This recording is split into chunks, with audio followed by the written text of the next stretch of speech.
Welcome to Saints Happy Hour podcast. We always have a source. Dave remains quiet because he continues to search for shit that he can't find. Oh, what did Nola Fredo say? Yeah, try to get saved by Nola Fredo. That's a great strategy. Now grab a drink and enjoy the show. All right, everybody, welcome to another edition of Saints Happy Hour podcast. It is a special mailbag edition where me and Dave are doing video. Find us on YouTube, hit that like button, hit that subscribe button, put a comment on our video. It helps us a lot and it doesn't cost you anything. All right, Dave, we're doing a mega mailbag this week because I'm somewhere in Vegas as these people are watching this. So we had people send us a ton of questions. So thanks to everybody for sending us questions. And if we don't use your question here, we will use it on the main show or another mailbag. Dave, let's get right to it. Don Checo asks, assuming we all agree Pierre Thomas is the best UDFA in Saints history, who is the best defensive UDFA in Saints history? Brett Maxey or Sammy Knight? Both in the Saints Hall of Fame. Brett Maxey just got entered into Saints Hall of Fame 2025 inductee. I would say this is not even close. Like Sammy Knight has 3 times the interceptions. Like it's not even close. Like Sammy Knight was a much better player than Brett Maxey. My question to this is, can Andrew's UDFA son, Carl Granderson? Oh, okay. So you took my, God damn it, Ralph. What? Yeah, that's what I was gonna go with. I obviously I never saw Brett Maxey or Sammy Knight play, but I have heard more specifically, I've heard a lot more about Sammy Knight. But yeah, I was gonna say I did some Googling and some research to see. I was like, surely we must have had some good defensive undrafted free agent pickups in recent years, in the Sean Payton years. And that's what my research led me to, was that Carl Granderson might be, in recent history, might really kind of be the only one that would that you could compete with Sammy Knight or Maxey. So that was great of you, astute of you to notice that. And I don't know. He's got to play a couple more years. Again, like I said, I never had the privilege of seeing Sammy Knight play, so I can't say I can compare it with my own eyes. Sammy Knight had, with the Saints, he played 6 years and he had 28 interceptions with the Saints. So, he played 6 years and he was averaging like 4+ interceptions a year for the Saints, which is incredible. Sammy Knight not only is probably the best UDFA in Saints history, I think there's an argument for Sammy Knight as the best safety in Saints history. So it's a hard bar. You know what? Do you think, in this question, Dave, do you think it's easier to find a UDFA offensive player or defensive player in 2025? What's more likely? I know both are rare. Yeah, you know what? You're putting me on the spot here. I'd have to look at the list of the guys that are undrafted this year. I'm not quite sure.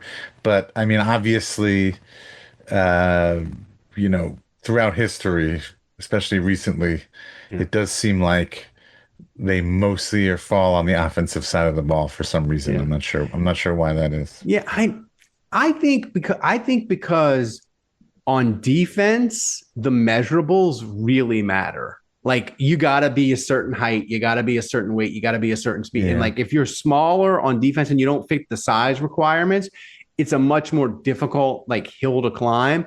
But I feel like on offense, you can be like a smallish receiver but still really fast. You can be like a tight end and maybe you can't really block, but like Juwan Johnson, right? He went from receiver to tight end and is a UDFA and has done really well for the Saints. I feel like with defense, if you got measurables to play in the NFL and even a decent amount of tape, teams are picking you. You're not defensive linemen aren't falling through the cracks. And listen, Carl Granderson, the only reason he didn't get drafted is he was in prison, right? So, right. Yeah. So But that was a great.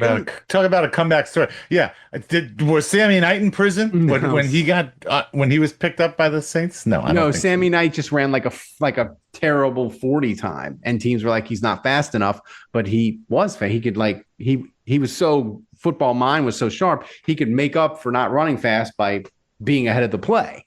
But that's a great question, John Checo. Our next question from Saints Rabbit, he asked, what would and this is a serious football question, what would the against all odds record ceiling be this season for each of you? And besides quarterback, name one position group that would need to overachieve to help us get there.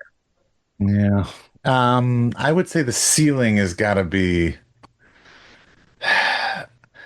I'm kind of 12 and a half, Whoa, like 12, well, either 12-5 or 13-4 or whatever. Wow, that's somewhere right there. Well, we're supposed to be optimistic. I mean, then that's but I mean, I'm going to be optimistic, but I don't even think that's crazy talk. No, that's the ceiling. And then he said, besides quarterback, because obviously, yes, if they're going to get to 12, 13 wins, obviously quarterback is somebody's going to had to have stepped up. Yeah, and done some good things. But beside that position group, we talked about it yesterday or 2 days ago, whenever we did the big show. Like, obviously, cornerback is the biggest question mark on this team and potentially the weakest link. So you get that figured out and you turn your weak link into, maybe not necessarily a strength, but at least, not a disaster. Yeah, then you're cooking with I completely disagree with you. I think the Saints ceiling in 2025 is like 11 wins. If they get to 11 wins, that would be beyond. That's crazy because I feel like toxic positivity, Ralph, you probably predicted them. You're probably going to predict like 9 wins for them anyway next year. Like, this is crazy. Like, I can't believe you, of all people, are only giving them 10 wins at the most. Like, best case scenario. I think 11 wins is best case scenario, but I'm going to go a different way with you with a position group that needs to overachieve to help get them to say 11 wins. And I don't think it's corner and I don't think it's offensive line. Like, if they're going to get to 10, 11 wins, like, the offensive line needs to be a given where, like, it's healthy, the draft picks worked out, all these dudes that they drafted really high play really well. I think the group that needs to overachieve is the defensive line, because if the defensive line is like way better than we think, and like Cam Jordan has like an old man renaissance, and Granderson is good again, and Brissy is good, and like the draft, a draft pick or somebody comes out of nowhere and Gotchow is really good, and the defensive line is good, I think that can help the secondary not be terrible because they don't have to cover as long. So that would be the group. Like, if the Saints are winning and they're playoff contenders in November, December, we're going to be like, I can't believe Cam Jordan has 6.5 sacks already. This is incredible. This is fun. Or I can't believe Granderson has 10 sacks. Like, that's what it'll be for them to overachieve besides quarterback. And, the thing that gives me hope, Dave, about the Saints in 2025, the NFC South is terrible. Carolina, Tampa, Atlanta, they're all still striving for mediocrity. The Saints might even be a little worse, whatever. But none of those teams are good. So, like, I think there's real hope for the Saints. Okay. Yeah, it's always you've always got a chance in the NFC South. That is the Thomas is editing this question later. Thomas, mark this question down. Put a gold star by it. Might be question of the year. Mailbag question of the year nominee from Aldi Marino. If your gentleman's sausage made a sound every time it went fully erect, what would it sound like?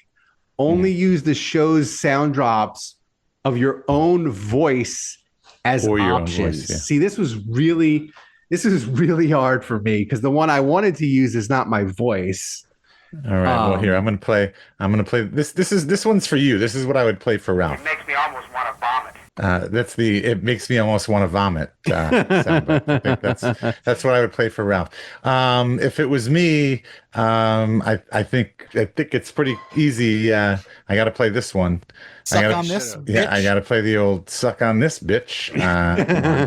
But if I'm using my own mouth, this is what I would go with. This is what I would go with. All right, here we go. You ready? You ready? All right.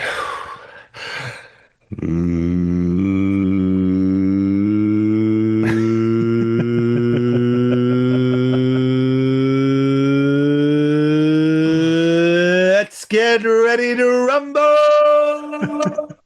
See, I think for me, there's three obvious answer. And first, it's this one. There you go.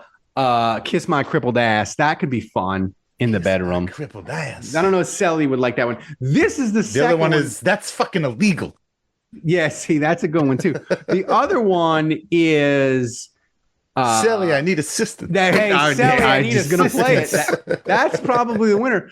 But the funnest one, which is aggressive and kind of mean, is this one. This is happening. Lube up. This is happening. Like that. I think lube up. This is happening. Yeah, but it's kind of like not romantic. Like I feel like whoa, well, hey, it depends on who you're asking. Romance, Depends on who you're asking. Is kind of aggressive.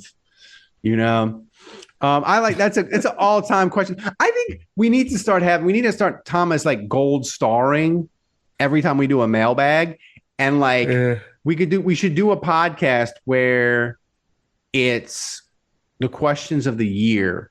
And it's just like the best of the mailbag. Oh, we could do that the next time one of us goes on vacation. All right. This is a question from Cristobal. Thanks, Cristobal. He hasn't been in the mailbag in a while. Thanks for dropping us a question. Cristobal. Gail Benson recently purchased 1515 Poydras Street across the street from the Dome through her commercial real estate investment company. They own Benson Tower. They lease it back to the state. She's redeveloping Charity Hospital. Does the common phrase "women be shopping" apply to major corporate real estate and development projects? They do be shopping. I feel like the Saints. That's from the Nutty Professor, by the way. I feel like the Saints, Dave Chappelle, like Gail Benson and whoever is making decisions. I feel like the Saints are so much better run and have more foresight on what they want to do than the Pelicans. It's like night and day. Like one of them is a professionally run sports team and one of them is a professionally sports team in name only. Like I feel like the Saints are buying up property. They're redeveloping. They're thinking about Champion Square. They're doing the dome renovations. They got all this stuff. They're redoing the cafeteria and all this stuff. And it's first class all the way. And the Pelicans, Dejounte Murray's like, yeah, I couldn't even get massages and therapy for the Pelicans. I couldn't even get on the table. And I couldn't get my shooting done. Like it's just so divergent of the organizations but it's not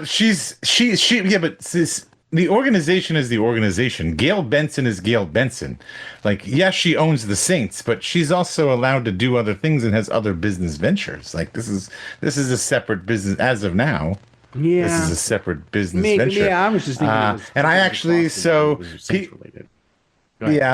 peek behind the curtains. I actually have a good buddy of mine, golf buddy of mine, who actually works for Gail's real estate company, and I think probably had at least a little something to do with this whole deal.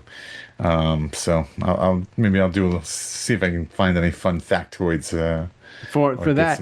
Yeah, but do you agree with me that like the Pelicans feel like they're just not nearly as well run as the Saints? Yes, I absolutely. And that's to be expected, and that's not a surprise. I mean, the Saints are the darlings of this town. They just always have been, and that's that's how the employees act. That's how it's just that permeates throughout. But absolutely, the Pelicans are definitely the second child. Stepchild, not a real child. Stepchild, correct. Saints Rabbit is final question. Saints Rabbit asks, If the Saints could add additional protection for the players, such as those inflatable sumo suits at bounce parks, what would you like to see them add? Wrong answers only. I don't know. What do you got? You got anything? I was gonna say maybe instead of tackling, they hit each other with the pool noodles. Yeah, that way that doesn't was, hurt. That was good. Or they change the field to I don't know, sand or something, or something soft, or the bouncy castle material. Yeah, I was thinking like you do like bouncy houses on the sideline, so when they run out of bounds, they go into the bouncy house. Well, that's Is a child safety door, is that appropriate for a football team? And I think it would be like really funny if like then they had to go on the field and like open the little door and like run on. What? No. No. No. Or like, see, I was thinking like child safety would be fun. But it doesn't really work for a football field. Two-hand touch? No, I was thinking like instead of like the concussion helmet, like the safety helmet, those big balloon helmets that they have, like for kids, where you the guardian caps. The guardian cap, instead of the guardian caps, like a giant like balloon helmet, or straight up everybody's a bubble boy. We just literally we're putting every Saints player in a bubble, and we're starting with the offensive line and Chris Olave. Okay. All right. So that's the end of the mailbag. But I have a question for that's you. It? That's it. But I have a question for you. And this is a general question in that fan experience for the Saints. Do you feel like the Saints going to the game, the fan experience since the dome renovations, do you feel like is it better, worse, or the same going to the game since all the renovations are done? I